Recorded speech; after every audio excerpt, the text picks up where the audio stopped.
കൂട്ടുകാരെയും നിങ്ങളെല്ലാവരും സുഖമായിരിക്കുന്നില്ലല്ലേ? നമുക്കിന്ന് ഇന്റർമീഡിയറ്റിന്റെ 5ാമത്തെ പാഠത്തിലേക്ക് പോയാലോ? നിങ്ങൾ അതിനെ ഒരുങ്ങിയിരിക്കുകയാണെന്ന്, കേൾക്കാൻ തയ്യാറായിരിക്കുകയാണെന്ന് എനിക്കറിയാം. എങ്കിലും നമ്മൾ അതിലേക്ക് പ്രവേശിക്കുകയാണ്. ഓക്കെ, ഇന്ന് നമ്മൾ പഠിക്കാൻ പോകുന്നത് യേശുക്രിസ്തുവിന്റെ ജനനത്തെക്കുറിച്ചാണ്. യേശുക്രിസ്തുവിന്റെ ജനനം ദൈവത്തിന് അത്ഭുതകരമായ ഒരു പദ്ധതിയാണ്. നിത്യതയിൽ ദൈവത്തോടൊപ്പമായിരുന്ന ക്രിസ്തു ഒരു സാധാരണ മനുഷ്യനായി ഭൂമിയിൽ പിറക്കുക എന്ന് പറയുന്നത് ലോകത്തിലെ ഏറ്റവും വലിയ അത്ഭുതമാണ്. അങ്ങനെ അത്ഭുതം ലോകത്തിലേക്ക് നടന്നിട്ടില്ല. അവൻ മനുഷ്യനായി ജഡത്തിൽ അവതരിക്കുകയാണ്. അതൊരു യാദൃച്ഛിക സംഭവമല്ല. ഇത് വെറും ഒരു കഥയുമല്ല. ലോക ചരിത്രത്തെ മാറ്റിമറിച്ച ഏറ്റവും വലിയ സത്യത്തെക്കുറിച്ചാണ് നമ്മൾ ചിന്തിക്കുന്നത്. നമ്മളൊക്കെ ജനിക്കുന്നതിന് മുമ്പ് നമ്മുടെ മാതാപിതാക്കൾ നമുക്ക് വേണ്ടി എന്തെല്ലാം കാര്യങ്ങൾ ക്രമീകരിച്ചിട്ടുണ്ട്, പ്ലാൻ ചെയ്തിട്ടുണ്ട്.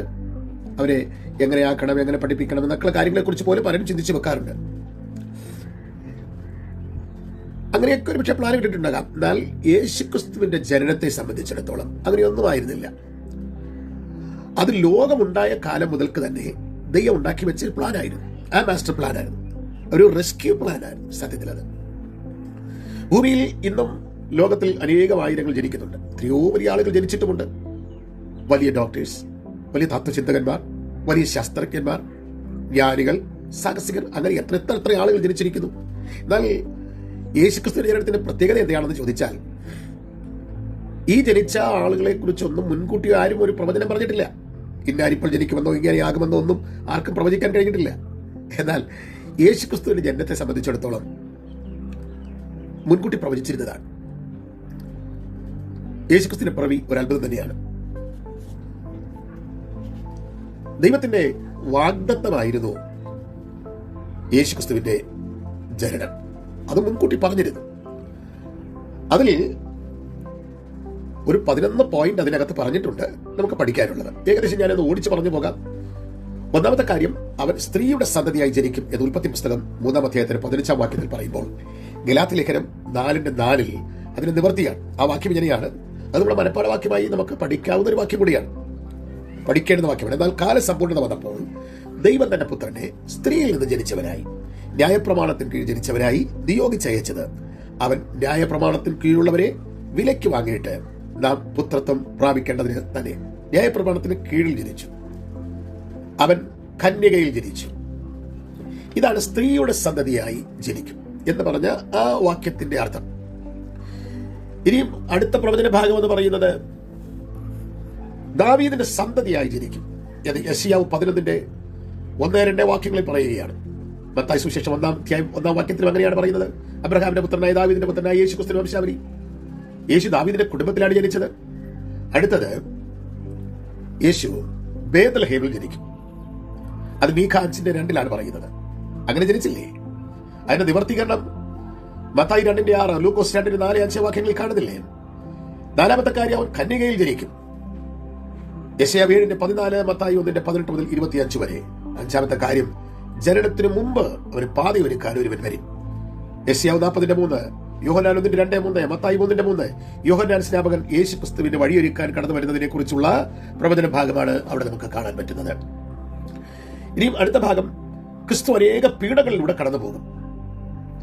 യെശയ്യാ പ്രവചനം 53:1 മുതൽ 10 വരെയുള്ള വാക്യങ്ങൾ. അങ്ങനെ യേശുക്രിസ്തു ഒത്തിരി കഷ്ടങ്ങളിലൂടെ കടന്നു പോയില്ലേ? കഷ്ടപ്പെടുന്ന മശിഹായെ കുറിച്ച് അവിടെ കാണാൻ പറ്റുന്നുണ്ട്. അവൻ കഴുതപ്പുറത്ത് കയറി വരും എന്ന് പറയുന്ന ഒരു ഭാഗം വേദപുസ്തകത്തിനകത്തുണ്ട്. അവൻ കഴുതപ്പുറത്ത് കയറി വരും. ഹോശന്നാ ദിവസം സംഭവിച്ചില്ലേ? സെക്കറിയാവ് 9:9 പറയുന്നു, അവൻ കഴുതക്കുട്ടിപ്പുറത്തും കടന്നു വരും എന്ന് പറയുന്ന പോലെ ഹോശന്നാ ദിവസം മത്തായി 21:1 മുതൽ 5 വരെയുള്ള വാക്യങ്ങളിൽ കാണുന്ന ഒരു കാര്യമാണ്. അവൻ ജയശാലിയായി കഴുതക്കുട്ടിയുടെയും പുറത്ത് കടന്നു വരുന്ന ഒരു സംഭവത്തെ കുറിച്ച് നിങ്ങൾ കേട്ടിട്ടുണ്ടല്ലോ. ഇനി അടുത്ത ഭാഗം അവിടെ പറയുന്നത്, അവന്റെ അസ്ഥിയിൽ ഒന്നും ഒടിഞ്ഞു പോകുകയില്ല. സങ്കീർത്തനം 34:20, യോഹന്നാൻ 19:36. യേശുക്രിസ്തുവിനെ ക്രൂശിക്കുന്നു.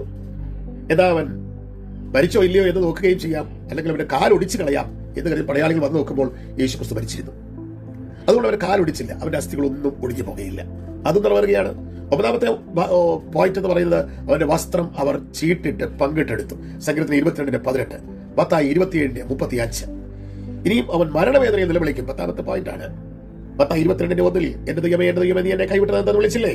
മത്തായി 27:46, മർക്കോസ് 15:34.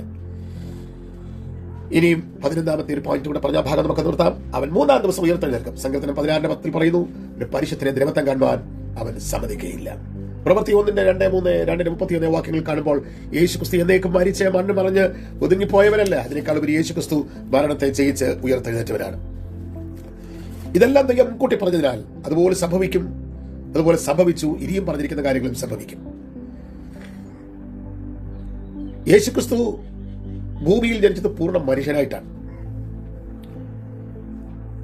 ഒരു സ്ത്രീയിൽ ജനിച്ചതുകൊണ്ട് അല്ലെങ്കിൽ ഒരു കന്യകയിൽ ജനിച്ചതുകൊണ്ട് യേശു ക്രിസ്തുവിന്റെ ജനനത്തെ കന്യകാജനനം എന്ന് അറിയപ്പെട്ടിരുന്നു. യോസഫ് എന്ന യുവാവുമായി യേശുവിന്റെ അമ്മയായ മറിയ വിവാഹം നിശ്ചയിച്ചിരുന്നു. വിവാഹം കഴിച്ചിരുന്നില്ല. അവർ കൂടി വരുന്നതിന് മുമ്പ് തന്നെ മറിയ പരിശുദ്ധാത്മാവിനാൽ ഗർഭിണിയായി ഒരു മകനെ പ്രസവിച്ചു. അവനാണ് യേശു എന്ന് പേരിട്ടത്. ഈ യേശു ക്രിസ്തുവിന്റെ ജനനത്തെക്കുറിച്ച് നോക്കിയാൽ അതിനകത്ത് ദൈവത്തിന്റെ ആത്മാവിനും മാത്രമേ പങ്കുള്ളൂ. വചനം ദൈവമായിരുന്നു എന്ന് പറയുന്ന ആ വചനം ജഡമായി തീർന്നു എന്ന് വേദപുസ്തകത്തിൽ നമ്മൾ വായിക്കുന്നില്ലേ? അപ്പോൾ അവന് മാനുഷികമായൊരു പിതാവ് ഉണ്ടാകാൻ പാടില്ല. ഭൂമിയിൽ എല്ലായിടത്തും കുഞ്ഞുങ്ങൾ ജനിക്കുന്നവർക്ക് മാതാപിതാക്കളുടെ ഒരു പങ്കാളിത്തം ആവശ്യമാണ്. എന്നാൽ ഇവിടെ അത് ആവശ്യമായിരുന്നില്ല. അതിന്റെ കാരണം പരിശുദ്ധാത്മാവിനാലാണ് യേശുവിനെ മറിയ ഗർഭം ധരിച്ചത്. പത്രോസ് ലേഖനത്തിലേക്ക് വരുമ്പോൾ വിത്ത് എന്നാണ് ദൈവവചനത്തെ പറയുന്നത്. ഒരു വിത്ത്, അതിനുള്ളിൽ തന്നെ ജീവനുണ്ട്. ഒരു വിത്ത് കൊണ്ട് കുഴിച്ചിട്ട് കഴിഞ്ഞാൽ അതിന് പിന്നെ പ്രത്യേകിച്ച് ചെയ്യേണ്ട, വിത്തിൽ തന്നെ കിളിർക്കാനുള്ളതെല്ലാം ഉണ്ട്. അതവിടെ കിളിർത്തു വരികയാണ്. അങ്ങനെ യേശു ക്രിസ്തു കിളിർത്തു വന്നത് അല്ലെങ്കിൽ ജനിച്ചു വന്നത് വളർന്നതെല്ലാം ദൈവവചനമാകുന്ന വിത്തിൽ നിന്നാണ്. വചനം ജഡമായതാണ്. അതുകൊണ്ട് അവന് മാനുഷികമായ പിതാവിന്റെ ആവശ്യമില്ലായിരുന്നു. എപ്പോൾ തന്നെ അവൻ മനുഷ്യനായി പിറക്കുകയും ചെയ്തു. അതുകൊണ്ട് ഒരമ്മയുടെ ഗർഭത്തിൽ നിന്ന് ജനിച്ച് ഭൂമിയിൽ നമ്മളെപ്പോലെ സാഹചര്യങ്ങളിലൊക്കെ അതിജീവിച്ച് കടന്നു വന്നതുകൊണ്ട് അവൻ ഒരേ സമയം മനുഷ്യനായിരുന്നു, അതേസമയം അവൻ സ്വർഗത്തിൽ നിന്ന് ഇറങ്ങി വന്നതുകൊണ്ട് അവൻ പൂർണ്ണ ദൈവമായിരുന്നു. യോഹന്നാൻ 1:14 പറയുന്നത് അങ്ങനെയാണ്. വചനം ജഡമായി തീർന്നു, അവൻ നമ്മുടെ ഇടയിൽ പാർത്തു, നമ്മൾ അവന്റെ തേജസ് പിതാവായവന്റെ ഏകജാതനായ തേജസ്സായി കണ്ടു എന്നാണ് 1:14 പറയുന്ന വാക്യം. ആ വചനം നമ്മുടെ ഇടയിൽ പാർത്തു. നീ യേശു ജനിച്ച ആ രാത്രിയിൽ നടന്നൊരു സംഭവം, ആ വാർത്ത ആദ്യം അറിയിച്ചത് ആരെയാണെന്ന് അറിയാമോ?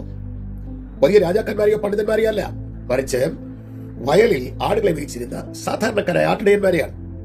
മാലാഖമാർ അവർക്ക് പ്രത്യക്ഷപ്പെട്ടു. ഭയപ്പെടേണ്ട, സകല ജനത്തിനും ഉണ്ടാകുവാനുള്ള ഒരു വലിയ സന്തോഷം ഞാനുള്ള അറിയിക്കുന്നത് ലൂക്കോസ് 2:10 പറയുകയാണ്. സ്വർഗത്തിലെ സൈന്യം ഒന്നടങ്കം പാടി സ്തുതിക്കുന്നത് അവർ കാണുകയാണ്. ആ ഇടയന്മാർ ഉടനെ പോയി യേശുവിനെ കാണുകയും മറ്റുള്ളവരോട് ആ വിവരം പറയുകയും ചെയ്തു. ഒന്നടങ്കം പാടി സ്തുതിച്ച പാട്ട് നമ്മൾക്കറിയാം. അത്യുന്നതങ്ങളിൽ ദൈവത്തിന്റെ മഹത്വം, ഭൂമിയിൽ ദൈവപ്രസാദമുള്ള മനുഷ്യർക്ക് സമാധാനം എന്ന് പറഞ്ഞുകൊണ്ടാണ് ഈ ദൂത് അവരോട് വിളിച്ചു പറയുന്നത്. ദൂതന്മാർ. ഇനി അത് കഴിഞ്ഞ് നമുക്ക് കാണുന്നത് വിദ്വാൻമാരുടെ ഒരു ആരാധനയാണ്. വിദ്വാൻമാരായിരുന്നു ചോദിച്ചാൽ ജ്ഞാനികളായ വിദ്വാൻമാരായ ആളുകൾ. അവർ വന്നു, യേശുക്രിസ്തുവിനെ കണ്ടു, നമസ്കരിച്ചു, ആരാധിച്ചു. നമുക്കറിയാം, അതിനകത്ത് പൊന്നെ മൂരെ കുതിരിക്കമെല്ലാം കാഴ്ചവെച്ച് യേശുവിനെ ആരാധിച്ചു പോകുന്ന ഒരു ആരാധനയുടെ കാഴ്ച നമുക്ക് കാണാം. ആ വന്ന ആളുകൾ ക്രിസ്ത്യാനികളൊന്നും ആയിരുന്നില്ലല്ലോ. വിവിധ മതക്കാരായിരുന്നിരിക്കാം, വിവിധ ഭാഷക്കാരായിരുന്നിരിക്കാം, വിവിധ ജ്ഞാനികൾ, വിദ്വാൻമാരെന്നാണ്. അങ്ങനെയാണ് വൈസ്മെൻ എന്താണ് വേദപുസ്തകം പറയുന്നത്. അല്പം പാരമ്പര്യമൊക്കെ അനുസരിച്ച് പഠനങ്ങൾ പറയുന്നത് അവർ 3 പേരായിരിക്കാൻ സാധ്യതയൊന്നുമില്ല. വലിയ ജനക്കൂട്ടം വന്നുവെന്നാണ്. അതാണ് മത്തായി സുവിശേഷം 2-ാം അധ്യായത്തിലൊക്കെ 2-ാം അധ്യായത്തിൽ പറയുന്നത്. യെരൂശലേമൊക്കെയും ഭ്രമിച്ചു, ഒരു വലിയ കൂട്ടം ആളുകൾ യേശുവിനെ കാണാൻ വന്നു എന്നുള്ളതാണ്. വന്ന് യേശുവിനെ കണ്ട്, ശിശുവായ യേശുവിനെ കണ്ട് വീണ് അവനെ നമസ്കരിച്ചു എന്നൊക്കെയാണ് വേദപുസ്തകം പറയുന്നത്. വിലയേറിയ കാഴ്ചവസ്തുക്കൾ അവന്റെ മുൻപിൽ വെച്ച് അവനെ ആരാധിച്ചു. യഥാർത്ഥ ആരാധന എന്നാൽ നമ്മുടെ പക്കലുള്ള ഏറ്റവും മികച്ചത് ദൈവത്തിന് നൽകുക എന്നുള്ളതാണ്. കൂട്ടുകാരെ, യേശുവിന്റെ ജനനം വെറും ഒരു ക്രിസ്മസ് കഥയല്ല, അത് ദൈവത്തിന് നമ്മളോടുള്ള സ്നേഹത്തിന്റെ തെളിവാണ്. 2 കൊരിന്ത്യർ 1:20 പറയുന്ന പോലെ ദൈവത്തിന്റെ വാഗ്ദത്തങ്ങളെല്ലാം യേശുവിൽ ഊവ് എന്നാണ്. ദൈവം നമ്മെ രക്ഷിക്കാൻ വേണ്ടി തയ്യാറാക്കിയ ആ പദ്ധതി ഇന്നുമുണ്ട്, ഇന്നും അത് തുടരുന്നു. യേശു ഈ ലോകത്തിലേക്ക് വന്നത് കുഞ്ഞുങ്ങളെ നിങ്ങൾക്ക് വേണ്ടിയാണ്, നമുക്ക് വേണ്ടിയാണ്. ആ സ്നേഹം തിരിച്ചറിഞ്ഞ് അവരെ ആരാധിക്കാൻ, അവരെ അനുഗമിക്കാൻ നമുക്ക് ഓരോരുത്തർക്കും സാധിക്കട്ടെ എന്ന് പറഞ്ഞ് തൽക്കാലം നമുക്ക് പാടുകൂടെ നിർത്താം. നിങ്ങൾ പറയേണ്ടുന്ന, പഠിക്കേണ്ടുന്ന ചില ചോദ്യങ്ങളുണ്ട്, അന്വേഷിക്കേണ്ട ചില ചോദ്യങ്ങളുണ്ട്. ഈ പാഠത്തിൽ നിന്ന് യേശു ബേത്ലഹേമിൽ ജനിക്കുമെന്ന് പറഞ്ഞ പ്രവാചകൻ ആര്? അത് മീഖയാണ്. കന്യകാജനനം പ്രധാനമായിരിക്കുന്നത് എന്തുകൊണ്ടാണ്? വളരെ പ്രധാനപ്പെട്ടതല്ലേ? കന്യകയിൽ ജനിച്ചു, പുരുഷന്റെ ഇഷ്ടത്തിൽ അല്ല എന്ന് പറയുന്നൊരു കാര്യം. ഇടയന്മാരും വിദ്വാൻമാരും യേശുവിനെ കണ്ടപ്പോൾ എങ്ങനെയാണ് പ്രതികരിച്ചത്? നിങ്ങൾ ഈ പാഠത്തിൽ നിന്ന് മനസ്സിലാക്കണേ. പാഠപുസ്തകം ഉണ്ടെങ്കിൽ പാഠപുസ്തകം കൂടെ ഒന്ന് നോക്കണേ. ദൈവത്തെ അനുഗ്രഹിക്കട്ടെ. God bless you.